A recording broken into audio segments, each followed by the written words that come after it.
Good evening to everybody. నేను మూల శ్రీనివాస్.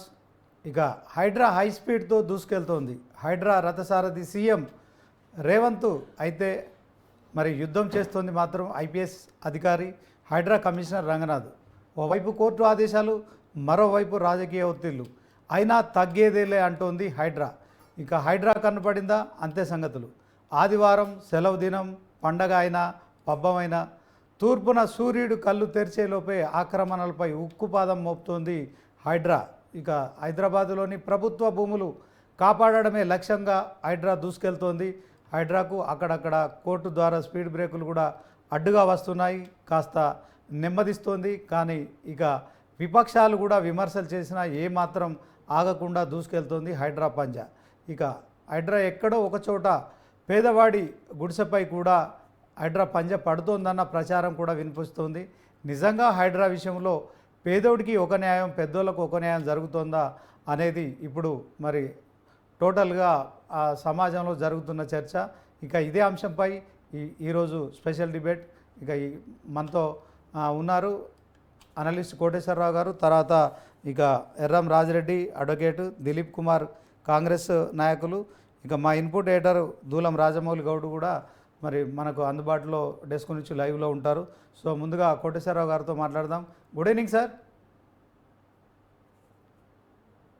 చెప్పండి సార్. అంటే హైడ్రా విషయంలో ఇప్పటికే కోర్టు మొదట ఏదైతే జన్వాడ ఫామ్ హౌస్ విషయంలో కూల్చివేతలకు నోటీసులు ఇచ్చిన నేపథ్యంలో దిలీప్ కుమార్ ఏదైతే ప్రదీప్ కుమార్ అనే వ్యక్తి అక్కడే మరి ఆ కోర్టును ఆశ్రయించడం కావచ్చు. ఇక ఆ జన్వాడ ఫామ్ హౌస్ కేటీఆర్కు సంబంధించింది, హైడ్రా కూల్చివేస్తుందని ప్రచారం జరిగింది. కానీ జన్వాడ ఫామ్ హౌస్ విషయంలో మీడియా కూడా వెళ్ళింది, తర్వాత అధికారులు వెళ్ళారు. కానీ జన్వాడ ఫామ్ హౌస్ విషయంలో ఇంకా హైడ్రా మరి తటస్థంగా ఉంటుంది. దీంట్లో కోర్టు ఎంటర్ అయిందనేది వాస్తవము. సో ఇలా అంటే కోర్టు ఎంటర్ అయితే తప్ప హైడ్రా ఆగట్లేదు. ఇప్పుడు జరుగుతోంది చర్చ. దీంట్లో మరి పేదవారికి ఈ హైడ్రా విషయంలో మరి ఇక పేదల గుడిసెలు కూల్చేస్తుందని ప్రతిపక్షాలు విమర్శిస్తున్నాయి. సో కొంత మరి కొన్ని దశాబ్దాలుగా కూడా పేదవాళ్ళు మరి అక్కడే చిన్న చిన్న నివాస గృహాలు ఏర్పాటు చేసుకొని నివసిస్తున్న నేపథ్యంలో హైడ్రా వెళ్ళి మరి అక్కడ కూల్చివేతల కూల్చివేస్తున్న నేపథ్యంలో దీన్ని మనం ఎలా చూడొచ్చు అంటారు? మరి పేదవారికి ఒక న్యాయం, పెద్దలకు ఒక న్యాయం అనే చర్చ కూడా జరుగుతోంది. ఏం చెప్తారు సార్? ఇప్పుడు తెలిసి కానీ తెలియక కానీ పేదలు ఇళ్ళు స్థలాలు కొనుక్కున్నా, లేదా చెరువు లోతట్టు ప్రాంతాలు లేదా ప్రభుత్వ భూములని ఆక్రమించుకొని ఇళ్ళు వేసుకున్నా కానీ లేదా గుడిసెలు వేసుకున్నా, వాటిని తొలగించేటప్పుడు వాళ్ళకి ప్రత్యామ్నాయం చూపించాలి అనేటువంటిది ఈ హైడ్రా కార్యకలాపాలు ప్రారంభమైనప్పటి నుంచి నేను స్పష్టంగా చెప్తా ఉన్నాను. అది సామాజిక న్యాయానికి సంబంధించినటువంటి అంశం. ప్రభుత్వానికి ఆ బాధ్యత ఉంటుంది.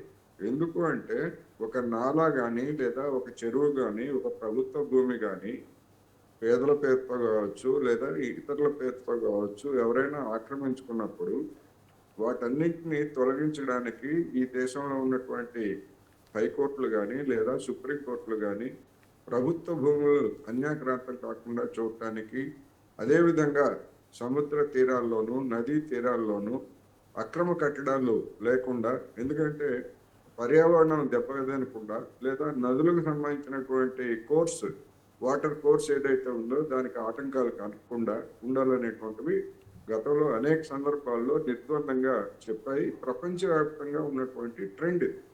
ఎక్కడ కూడా పర్యావరణానికి పశ్చిమ దేశాల్లో అయితే పర్యావరణాన్ని పేరుతోటి అసలు కొన్ని రాజకీయ పార్టీలే ఉన్నాయి. వాళ్ళని గ్రీన్స్ అంటారు. కేవలం వాళ్ళకి పర్యావరణం తప్ప మిగతా రాజకీయాలు పట్టవు. అటువంటి స్థితిలో మన దేశంలో కూడా పర్యావరణానికి కలిగేటువంటి హానిని, అదేవిధంగా ప్రభుత్వ భూములు లేదా సహజంగా ఏర్పడినటువంటి చెరువులు వీటన్నిటిని రక్షించుకోకపోయేట్లయితే భవిష్యత్తులో అవి ఇబ్బంది కలిగిస్తాయనేటువంటిది స్పష్టం.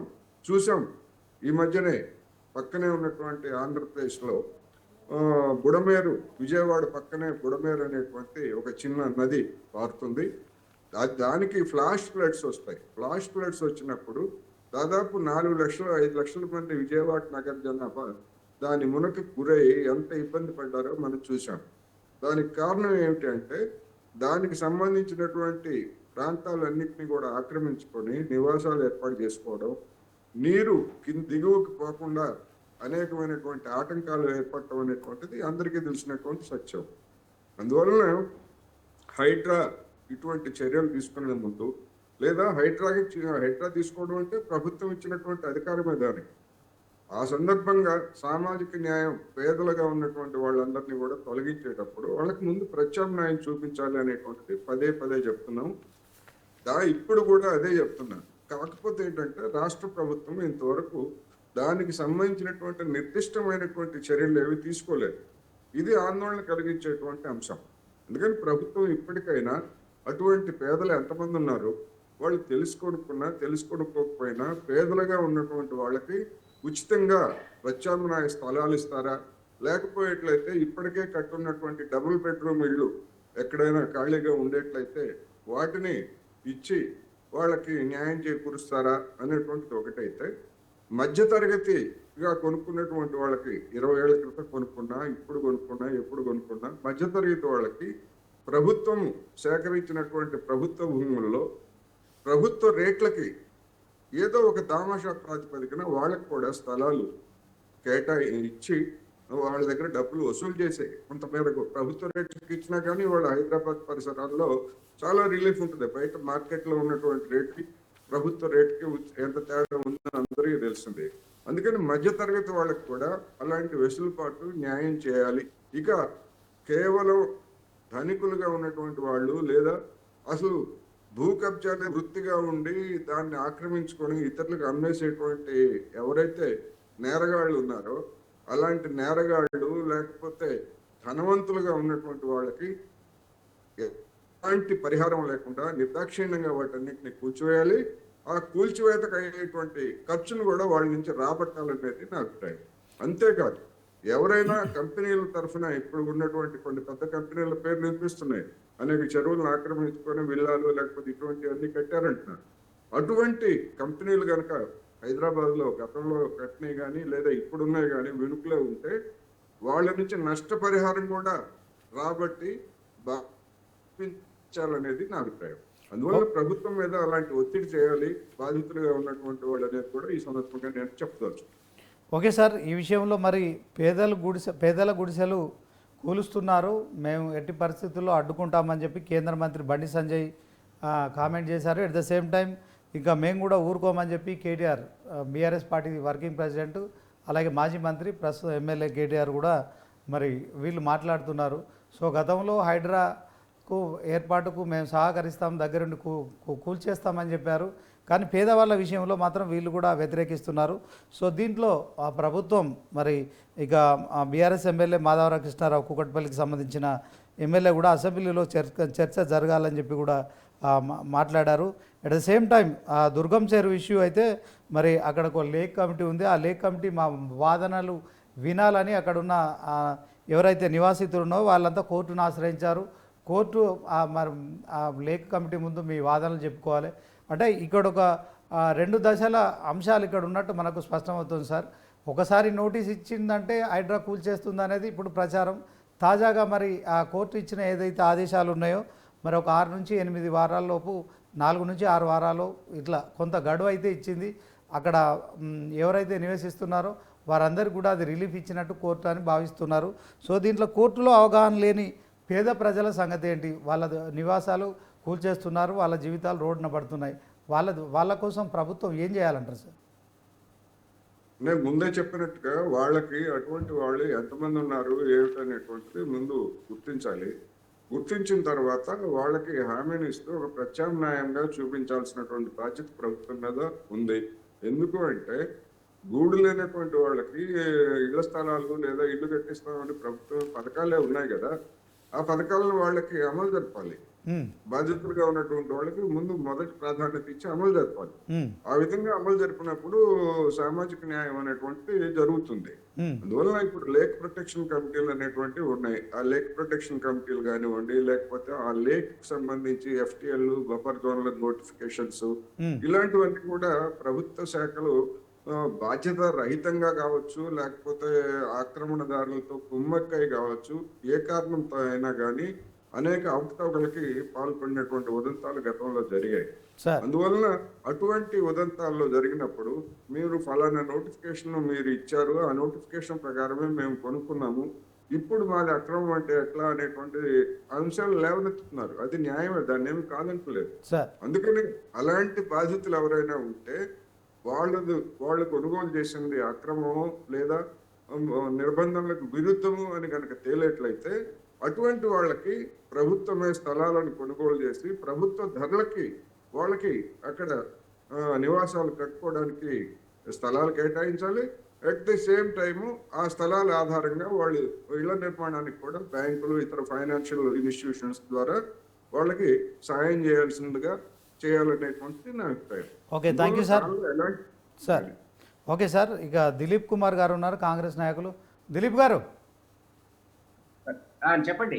హైడ్రాన్ ఏర్పాటు చేశారు అనతి కాలంలో. మరి 111 ఎకరాలు ప్రభుత్వ భూమిని స్వాధీనం చేసుకున్నాం, 1000 కోట్ల రూపాయల ఆస్తులను మేము కాపాడడం అని చెప్పి ప్రభుత్వం చెప్తుంది. అట్ ద సేమ్ టైం మరి దీని పట్ల కొంత హైడ్రా పంజా పేదవారి గుడిసెలపై కూడా పడుతుంది. చిన్న చిన్న ఉద్యోగస్తులు ఎవరైతే మరి బ్యాంకులో లోన్లు తీసుకొని కావచ్చు, తర్వాత మరి ఆ కాయ కష్టం చేసి జీవితాంతం కూడబెట్టుకున్న సొమ్ముతో మరి ఏదైతే మరి వీళ్ళంతా కొనుక్కున్న ఇళ్లను కూడా కూల్చివేయడం, అంటే హైడ్రా వస్తుంది, హైడ్రాతో మరి ఇక పోలీసులు వస్తున్నారు.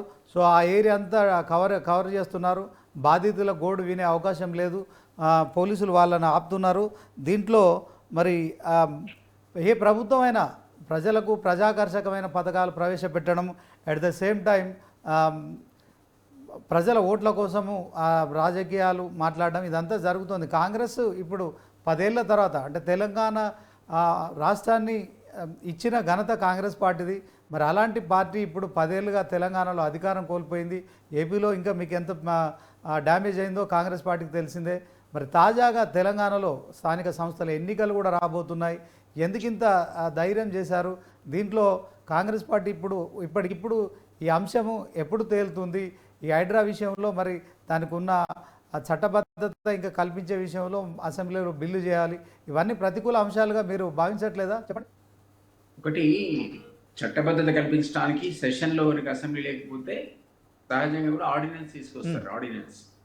Ordinance is as good as యాక్టే. ఎందుకంటే రేపు పొద్దున దాన్ని రాటిఫై చేస్తారు అసెంబ్లీలో. ఇదే యాక్ట్ ని అసెంబ్లీ ముందు పెట్టి రాటిఫై చేసుకుంటారు. దానికి పెద్ద ఇబ్బంది ఉంటుందని అనుకోరు. ఎందుకంటే ప్రతిపక్షాలు కూడా ఇన్ ప్రిన్సిపల్ అందరూ కూడా దాన్ని స్వాగతించారు. హైదరాబాద్ బిల్లు వస్తుంది. చట్టబద్ధత ఉంటే దాన్ని కొన్ని సందర్భాల్లో కోర్టులో కూడా దాన్ని యాక్సెప్ట్ చేయరు కాబట్టి ఒక అడ్వాంటేజ్ వస్తుంది. ఆర్డినెన్స్ ద్వారా దేవాలి, ఎందుకంటే సెషన్లో అసెంబ్లీ లేదు కాబట్టి. ఇది ఒక ఆస్పెక్ట్. ఇంకోటి మీరు అన్నట్టు మధ్యతరగతి వాళ్ళు, చిన్న వాళ్ళు, లేదా కష్టపడి లోన్లు తీసుకుని వీళ్ళందరినీ మీరు అన్యాయం చేస్తారంటే అది చాలా సంఖ్య తక్కువ. వాళ్ళకి డెఫినెట్లీ కాంపెన్సేషన్ కింద మన గవర్నమెంట్ వాళ్ళందరికీ కూడా రీహాబిలిటేట్ చేస్తుంది. అది ఇల్లు అయితే ఇల్లు ఇస్తుంది, వాళ్ళకి ఏ విధంగా నష్టం వస్తే నష్టపరిహారం కూడా ఇస్తుంది. రేపు వచ్చే బిల్లులో కాంప్రహెన్సివ్ బిల్లు లోపల కానీ దాని ద్వారా చేయబడే రూల్స్లో కానీ మీకు చాలా స్పష్టంగా ఆ విషయాలు కూడా పేర్కొనబడతాయి. ఎందుకంటే ఈ చిన్న వాళ్ళని అడ్డం పెట్టుకుని పెద్దవాడు దాని పబ్బం గడుపుకునేటువంటి ప్రమాదం ఇందులో ఉంది. కాబట్టి అది ఆ పర్సెంటేజ్ మీరు డెఫినెట్ గా government will take care of them. Otherwise మాకు కూడా తెలుసు, చెడ్డ పేరు వస్తుంది, రేపు పొద్దున ఓట్లలో నష్టం కూడా వస్తుందని తెలుసు. మీరు అన్నట్టు ఈ హామీలు కానీ ఇతర అంశాల లోపల మేము కనుక ఫుల్ ఫ్లెడ్జ్గా ఇంప్లిమెంట్ చేయకపోతే, మీకు ఆల్రెడీ సీఎం చెప్పాడు బీసీ గణన చేసిన తర్వాతనే ఎన్నికలు జరుగుతాయి, అది కూడా విదిన్ 3 months కంప్లీట్ చేసి ఆ తర్వాతనే లోకల్ బాడీ ఎలక్షన్స్కి వెళ్తామని చాలా క్లియర్గా 2 సందర్భాల్లో మీడియాలో చెప్పాడు. కాబట్టి బీసీ కూడా గణన జరుగుతుంది, లోకల్ బాడీ ఎలక్షన్స్కి వెళ్తాం, ఆ లోపలే మిగిలిన హామీలను కూడా ఇంప్లిమెంటేషన్ ఏదో తల తాకడి పెట్టనే చేస్తాం. చేయకపోతే మాకే నష్టం. అందరూ చిన్న పిల్లాడు చెప్తాడు ఈ హామీ ఇంప్లిమెంట్ చేయకుండా పోటీ ఎలక్షన్ పోతే కాంగ్రెస్ వాళ్ళు ఎవరు గెలవడని. సో మాకు అర్థం కాదంటారు అది. కాబట్టి ఖచ్చితంగా అవన్నీ చేసినాకనే ఓటు తెలిపి ఓడడం జరుగుతుంది. అంటే దిలీప్ గారు ప్రతిపక్షాలు ఇంకో ఆరోపణ కూడా చేస్తున్నాయి. మీరు 6 గ్యారెంటీలు అమలు చేయలేకనే హైడ్రాతో మీరు ప్రజల దృష్టిని మరల్చే కార్యక్రమం చేస్తున్నారు, ఇదంతా డైవర్ట్ చేస్తున్నారు అని కూడా విమర్శిస్తున్నారు. ఏం చెప్తారు? ప్రజలంతా అమాయకులు అండి. ఈ హైడ్రా లేదా అమీబాన్ని పట్టుకొచ్చి మేము 6 హామీలు తప్పించుకుంటే ప్రజలకు తెలియకుండా ఉంటుందా? అవును, ప్రజలు చాలా తెలివి వాళ్ళు. అసలు మీరే మనం చూసారు, అసెంబ్లీలో పార్లమెంట్కి వచ్చేవరకల్లా ఇంకో రకమైన తీర్పిచ్చారు. 12 వచ్చాయనుకుంటే 8 వచ్చినాయి. మరి చాలా ఇంటెలిజెంట్ పీపుల్. ఇట్లాంటి 10 హైడ్రాలు తీసుకొచ్చినా, అమీబాలు తీసుకొచ్చినా వాళ్ళేం మాకు ఈ 6 హామీల నుంచి ఎగ్జామ్షన్ ఇవ్వరు. సరే. అది మాకు చాలా క్లియర్గా తెలుసు. కాబట్టి దాన్ని కూడా ఇంప్లిమెంట్ చేసేసి రకరకాల ఆలోచనలు మేము చేస్తున్నాం. వనరులు సమీకరించుకుంటాం. మాకు కొద్దిగా సమయం కావాలని ఒకటే తప్ప జస్ట్ మచ్ బిఫోర్ ఎలక్షన్స్ ఖచ్చితంగా దాన్ని ఇంప్లిమెంట్ చేస్తాం. మనం మీరు కూడా చూస్తారు కదా, రైతులు సంబంధించినటువంటి రుణమాఫీలు కానీ లేకపోతే ఇంకో రకమైనటువంటి రైతు భరోసా కానీ అది ఎలక్షన్స్ ముందు వేసే సందర్భం కూడా మీరు చూసారు కదా. మాకు తెలుసు దానివల్ల మాకు ఎలక్షన్స్ లో నష్టం వస్తుందని. వేరే పొలిటికల్ పార్టీ కదా. రైతు రుణమాఫీ అంశంలో కూడా సార్, రైతు రుణమాఫీ అంశంలో కూడా దిలీప్ కుమార్ గారు మీరు 18,000 కోట్లు రిలీజ్ చేశారు. అవన్నీ బ్యాంకులకు వెళ్ళాయి. దాంట్లో సమ్ పర్సెంటేజ్ ఆఫ్ పీపుల్స్కి అంటే రైతులకు వెళ్ళిపోయింది, ఇంకొంత బ్యాంకుల వద్ద ఉండిపోయింది. మీరు చెప్పిన 31,000 కోట్లలో 18 కోట్లు మరి మీరు నెల 15 రోజుల్లో రిలీజ్ చేసినప్పటికీ కూడా అంటే మీరు 80% ఫుల్ఫిల్ చేసి 20% ఇవ్వకుండా అది ప్రజల్లో వ్యతిరేకతమైన అంశంగా మారుతుంది. దాంట్లో ప్రతిపక్షాలు కూడా తోడు కావడం కావచ్చు, రైతులు రోడ్డు ఎక్కడం, ఇట్లాంటివన్నీ కొంత మీరు ఎట్లా చూస్తారండి? ఒకటండి, ఇప్పుడు కొన్ని ప్రతిపక్షాలు అయితే వాళ్ళ ఆఫీసులో టోల్ ఫ్రీ నెంబర్ పెడితే వాళ్ళకి వచ్చిన కాల్స్ 35,000. మేము లాభం చేకూర్చిన రైతుల సంఖ్య 22 లక్షలు. ఈ 22 లక్షల్లో మేము ఆల్రెడీ చెప్పాము కొన్ని టెక్నికల్ అంశాల వల్ల, కొంత ఇబ్బందుల వల్ల, సరైనటువంటి నేమ్ తప్పు కానీ మరొకటి కానీ రికార్డ్ సరిగా లేకపోవడం వల్ల ఈ రోజు మేము అనేది ఈ అందరికి ఇవ్వలేకపోతున్నాం. 1 month లోపల నేను నోడల్ ఏజెన్సీని ఏర్పాటు చేసాం. మా అగ్రికల్చర్ ఆఫీసరే ఇళ్లకు పోతాడు, ఇళ్లకు పోయి డాటా తీసుకుంటాడు. మీరే పోయి బ్యాంక్ దగ్గర ఉన్నటువంటి ఆ రెస్పెక్టివ్ బ్యాంక్ బ్రాంచ్ లో నోడల్ ఆఫీసర్ ఉంటారు. వీళ్ళందరికీ కూడా మీరు ఎందుకు కాలేదో మీరు పోయి అప్లికేషన్ తీసుకుంటే చివరి రైతుకు కూడా ఇది అందజేసే బాధ్యత, రుణమాఫీని అందజేసే బాధ్యత మాది అని మన సీఎం రేవంత్ రెడ్డి గారు చాలా స్పష్టంగా చెప్పారు. ఓ రోజు అటు ఓ రోజు ఇటు అందరికి ఇస్తాం. 22 lakhs మీరు అన్నట్టే 31,000 కోట్లు బడ్జెట్ లో పొందుపరిచినాక మేము ఇచ్చింది 18,000 అనుకోండి, 20,000 కోట్లు అనుకోండి. ఇంకా అఫీషియల్ గా బడ్జెట్ లో ఇచ్చినవే 10-11,000 కోట్లు ఉన్నాయి కదా.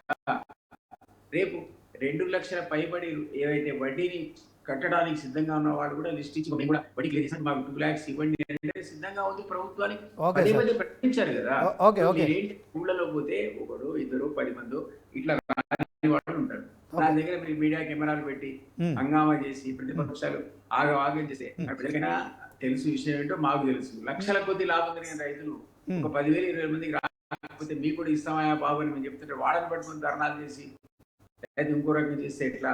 నేను ఆల్రెడీ చాలా క్లియర్ గా గైడ్ లైన్స్ ఇచ్చారు. గైడ్ లైన్స్ లో రేషన్ కార్డు అవసరం లేదు బాబు, నీకు కొత్తగా ఏదో ఒక ఎవిడెన్స్ చూపించు, ఆ లోన్ డాక్యుమెంట్ కనుక నువ్వు ప్రాపర్గా ఉంటే మీకు ఇస్తామని చెప్పి నిజంగా వాళ్ళకి ఇచ్చారు కూడా. ఓకే సార్, ఓకే దిలీప్ గారు 1 minute. మా ఇన్పుట్ ఎడిటర్ దూలం రాజమౌళి గౌడ్ గారు ఉన్నారు, ఆయనతో కూడా మాట్లాడదాం. రాజమౌళి గౌడ్ గారు, good evening. Very good evening Srinivas.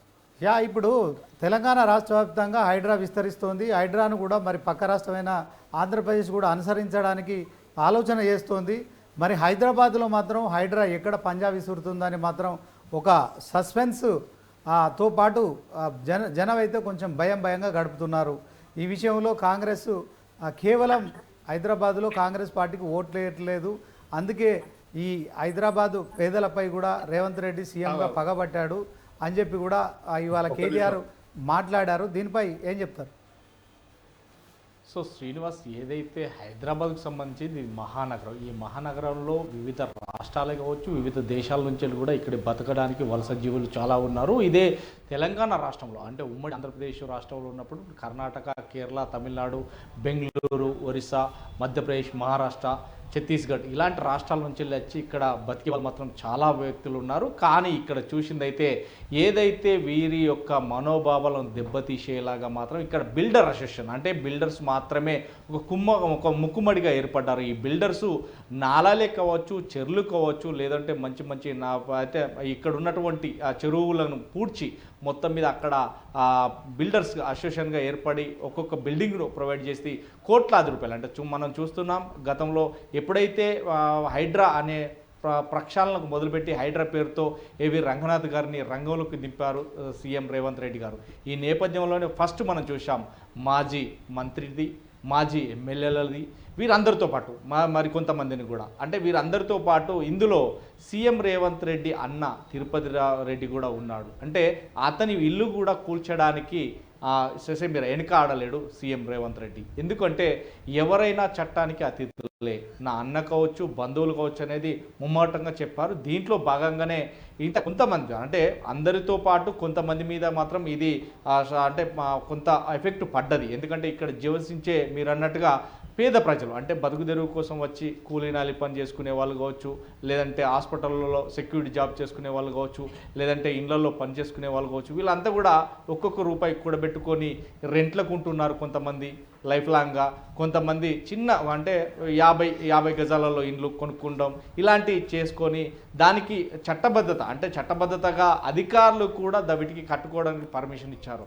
అంటే మనం మొన్ననే చూపెట్టాం న్యూస్ 360 లోపల కమిషనర్, నగరపాలక కమిషనరే దానికి ఒక గవర్నమెంట్ ల్యాండ్లో కట్టుకోవడానికి పర్మిషన్ ఇచ్చారు.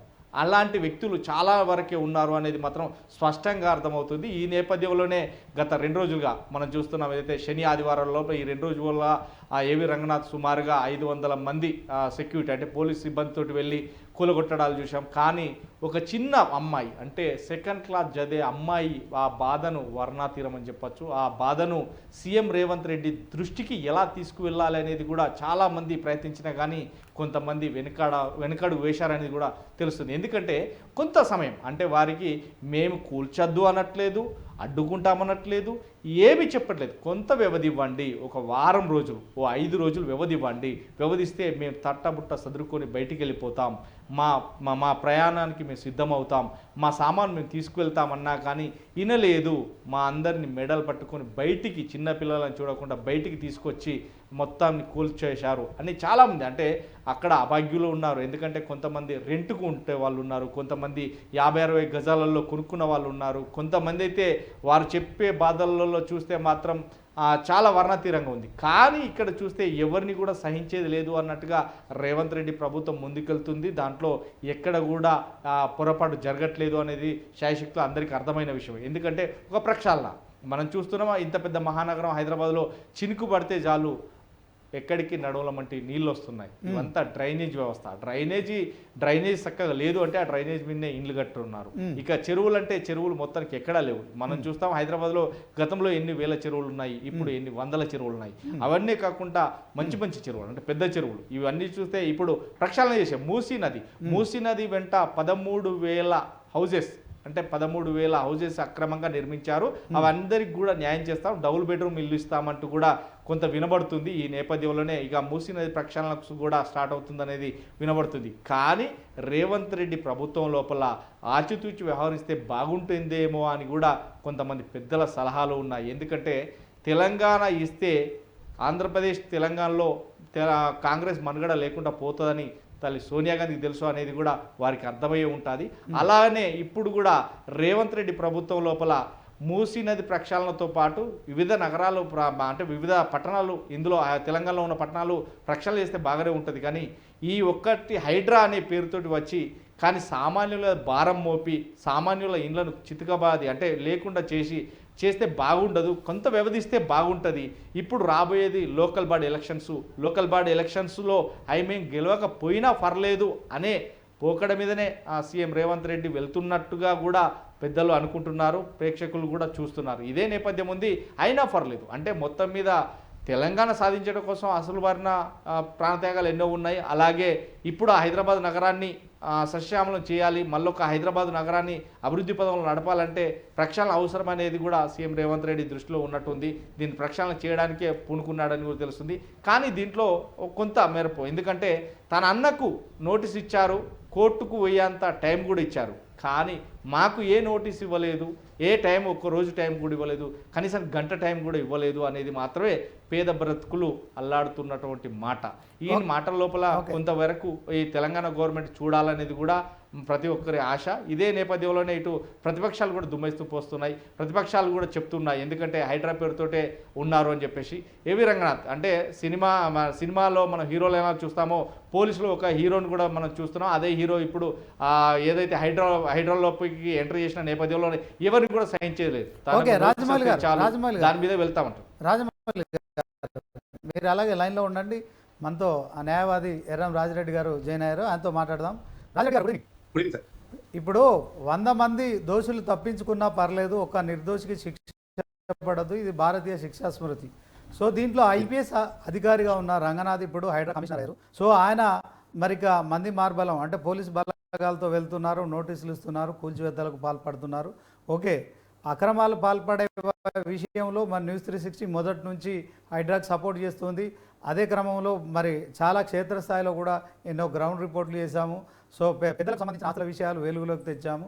అయితే పేదలకు ఇక్కడ అంటే హైడ్రా విసురుతున్న పంజా అప్పుడప్పుడు పేదవాడి నివాస స్థలంపై పడుతుంది. దాంట్లో పేదవాడు చితికిపోతున్నాడు. ఈ విషయంలో ప్రభుత్వం కాంపెన్సేషన్ ఇస్తుంది, కానీ ఆ రోడ్డున పడ్డ బతుకులు మరి ఎక్కడికి పోతాయి? సో వాళ్ళ జీవనం ఎలా కొనసాగాలి? దీని పట్ల మరి హైడ్రా కమిషనర్ రంగనాథ్ చట్టాన్ని చేతిలోకి తీసుకుంటున్నాడా? మరి ఇప్పటికే చట్టబద్ధత అయితే ఇంకా హైడ్రా కల్పించబడలేదు. అసెంబ్లీలో బిల్లు రానున్న సెషన్స్లో పెట్టే అవకాశం ఉంది. ఏం చెప్తారండి? నమస్కారం సార్.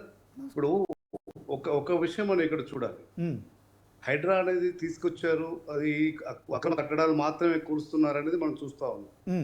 జిహెచ్ఎంసీ చట్టంలో కూడా ఏముందంటే ఎక్కడైతే ఈ మన మోర్లు, ఈ గడ్డేర్లు ఇవన్నీ ఉంటాయో వాటిపైన కానీ, రోడ్ల మీద కానీ, వీటి మీద చెరువులలో కానీ ఎలాంటి నిర్మాణాలు చేయకూడదు. అది పర్మిషన్ ఇచ్చినా, అది ఆ పర్మిషన్ ఇచ్చినప్పటికీ కూడా అది చట్టబద్ధం కాదు. కనుక వాటిని కూర్చివేసే పవర్ ఆ చట్టంలో ఉంది. మన స్థానికంగా మున్సిపాలిటీ యాక్ట్లో కూడా అదే ఉంది. ఇప్పుడు అన్ని కార్పొరేషన్ యాక్ట్లో కూడా జిహెచ్ఎంసీ యాక్ట్ అప్లై అవుతుంది. కనుక ఆ పవర్ ఆ యాక్ట్లో ఉంది. కనుక దాన్ని బేస్ చేసుకుని హైడ్రా అనేది వాళ్ళు స్పెషల్గా పోస్ట్ ఒకటి తయారు చేసి వాళ్ళు చేస్తున్నారు.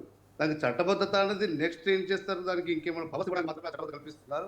కానీ ఇప్పుడు మన సుప్రీంకోర్టు కూడా చెప్పింది నిన్న 3 రోజుల కింద, ఎక్కడ కూడా కూల్చివేతలు చేయొద్దు, మా నోటీసు లేకుండా అని చెప్తూ, కానీ చెరువుల మీద ఈ డ్రైనేజీల పైన ప్లస్ రోడ్ల మీద ఇలాంటి కట్టడాలకు ఇది వర్తించదని చెప్పారు.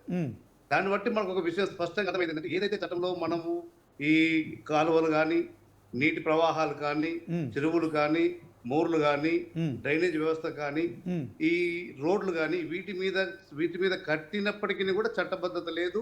చట్టబద్ధత లేదు కనుక అవన్నీ కూడా అక్రమ కిందకి వస్తాయి కనుక కూల్చివేసే పవర్ ఆ యాక్ట్ లో ఇచ్చారు. దాన్ని సుప్రీంకోర్టు కూడా సంబంధించింది ఈ విషయం. ఇకపోతే మీరు చెప్తున్న మానవీయ కోణం ఏదైతే ఉందో అది ఒక 3 రోజులన్న వ్యవధి ఇవ్వాల్సిన అవసరం ఉంది. ఎందుకంటే ఇది ఒక రకంగా మానవ హక్కుల ఉల్లంఘనకు కూడా వస్తుంది. చట్టబద్ధతగా అక్రమ కట్టడాలు కూల్చినప్పటికీ కూడా మానవత్వ కోణం కూడా మనం మర్చిపోకూడదు. ఏ చట్టమైనా ఎప్పటికైనా కోర్ట్స్ కూడా ఏం చెప్తున్నాయి, మానవత్వ కోణాన్ని అక్రమ నిర్మాణాలు కూల్చండి, కానీ వారికి నోటీస్ ఇచ్చేసి వాళ్ళకి వ్యవధించి అది చేయండి. అది చేయకుండా చేస్తే ఏమవుతుంటే ఆల్ ఆఫ్ సడన్ మీరు వెళ్తున్నారు, తీసేస్తున్నారు, కూల్చేస్తున్నారు. దానివల్ల ఏమవుతుంది, పేదవాళ్ళు ఏదైతే రోజు పని చేసుకుని బతికే వాళ్ళకు కూడా ఈ చట్టం ఒక్కోసారి ఇబ్బంది ఎలా కలుగుతుంది అనేది ఇప్పుడు మనం చూస్తా ఉన్నాం. కనుక ఆ విషయంలో కొంచెం ప్రభుత్వం కూడా ఆలోచించాల్సిన అవసరం ఉంది. ఎందుకంటే మానవ హక్కుల ఉల్లంఘన, వాళ్ళు చట్టబద్ధత లేకుండా అక్రమ కట్టడాలలో నివాసం ఉంటున్నారు, దాన్ని ఎవరు కాదనట్లేదు. కానీ వాళ్ళు ఖాళీ చేసి వెళ్తామని చెప్తా ఉన్నారు. ఆ వ్యవధి ఇవ్వాల్సిన బాధ్యత కూడా అది మనకు ప్రభుత్వం మీద ఉందని నేను అభిప్రాయపడుతున్నాను సార్. ఓకే వకీల్ సాబ్, థ్యాంక్ యూ. ఇక మరి దిలీప్ కుమార్ గారు, హైడ్రా కమిషనరు, ఐపీఎస్ ఆఫీసర్, ఆయన మరి చట్టం ఆయనకు తెలుసు. అయినప్పటికీ కూడా కొంత పోలీస్ బలగాలతో మరి నోటీసులు ఇస్తున్నారు. దాంట్లో మరి బుల్డోజర్ లాంటి మరి ఆ మిషన్లతో అంటే సూర్యుడు తెల్లవారితే మనం సూర్యుడు వచ్చిన తర్వాత తెల్లవారింది అనుకుంటాం, కానీ ఆయన మరి చీకట్లోనే అంటే తెల్లవారక ముందే వచ్చేస్తున్నారు.